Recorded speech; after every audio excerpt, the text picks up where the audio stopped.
Have a seat. Thank you.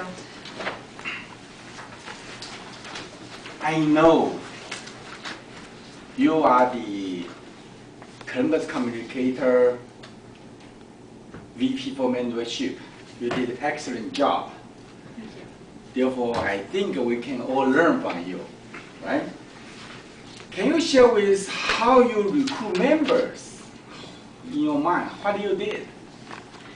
We try to have an integrated approach to recruiting new members. We look at a variety of different media channels. We simply reach out to friends and families and neighbors and colleagues.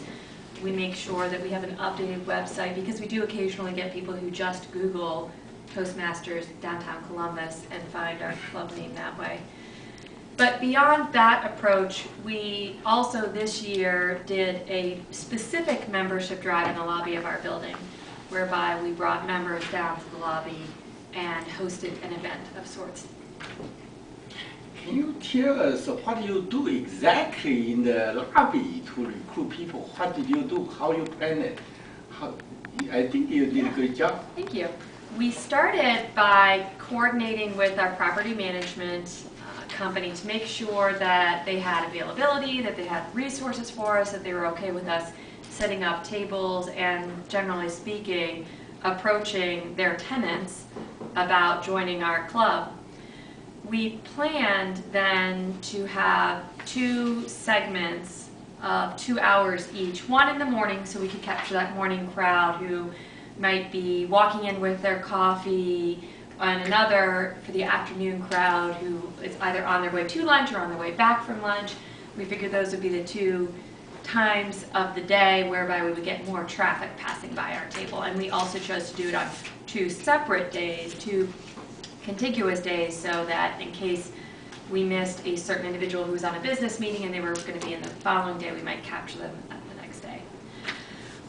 What we did was we had a sign-up essentially whereby a couple of people from the group could plan to be at either the morning or the afternoon session and then come downstairs and be available to talk to tenants as they walk to and from, ask them if they would be interested in joining, answer any questions, take their contact information for us to follow up on later. That's great. Now, Susan, can you share with us what kind of question usually asked, and how do you handle those questions? Sure. What kind of questions they asked us? They ask us. Ask you, ask the Sure. Adams or Phillips. I don't know what you guys did. Sure. Yeah, they both did. Some of the questions were very basic, a very easy response. What time do you meet and on what days? And that was a pretty easy response because it's a regular meeting. Other questions were more detailed, and one of those answers where the first thing you're always going to say is it depends, but you can always elaborate on that. But something, one of those questions might be, well, I'm pretty busy with work, I'm not sure I have enough time for this, how much time do you really spend on this?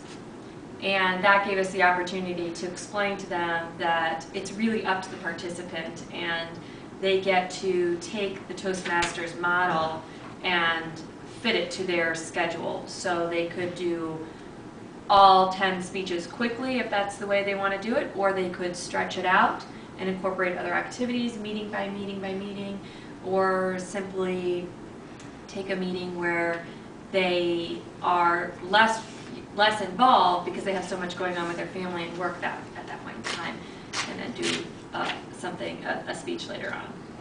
So those were some of the questions where we took a little time, maybe pulled them aside, talked in greater detail about how things actually work, and explained that there's a lot of flexibility to mold the program to meet their needs. That's great. Now, just like we have 2 new members now, and usually I observed during this 1 year, when the guests come in, you always approach them and try to recruit them. How do you talk to them? How do you recruit them successful? Can you share with us? Well, we have 2 new folks who are here for their 2nd meeting right now at this very meeting. I think Well, I don't necessarily want to brag about myself, but I like to think that perhaps I could be considered a success story because I was a guest at one point in time. I showed up, I actually had Googled Toastmasters, found this office, I emailed the contact person at that point in time, and the email, the group was very responsive, very welcoming and very open, and I joined soon thereafter. And because we quickly get members involved in the actual meetings themselves, doing different tasks, I think it builds a sense of ownership and a sense of excitement about coming back. So I continue to come and continue to work on my speeches and accomplish my competent communicator. And I think we will see more and more of our new members and existing members doing the same thing. Thank you very much. Suzanne, you are Thank you very wonderful.